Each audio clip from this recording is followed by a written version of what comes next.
स्वतःच्या बायकोबरोबर टॅक्स पेअरच्या पैशावर डावोस म्हणजे मुख्यमंत्री मजा मारतात. आता तुम्ही म्हणाल हे किती व्यक्तिगत आहे. बरोबरच आहे, कारण की ह्याच्यात आम आदमीला काय मिळतं ते बघण्यासारखं आहे. ह्या वर्षी प्रॉमिस केलं गेलं की 40 लाख जॉब्स जनरेट होतील. हे MOUs जे साईन केले गेले आहेत, तो भाग वेगळा की हे सगळे इंडियन कंपनीज बरोबरच फॉरेनला जाऊन MOU साईन केले जात आहेत. 2025मध्ये असंच केलं होतं, तेव्हा 16 लाख जॉब्स जनरेट होणार होते.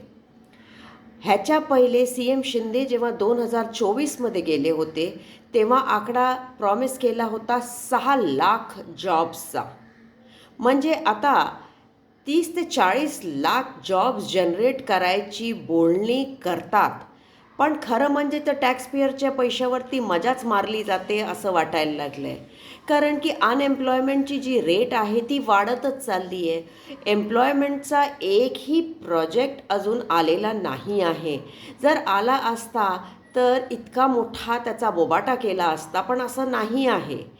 कुठेही एम्प्लॉयमेंट आम आदमीला मिळतच नाही आहे.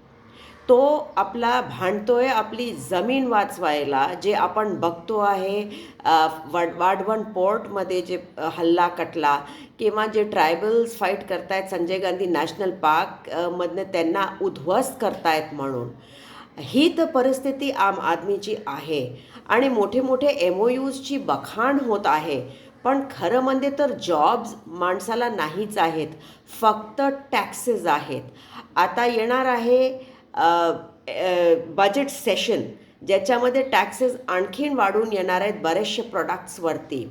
म्हणजे मुख्यमंत्री नेक्स्ट वर्षासाठी आणखीन इन्कम्स जनरेट करून परत आपल्या बायकोला घेऊन डावोसमध्ये मजा करतील आणि आम्ही सगळे नुसते इथे बसून बघत राहू.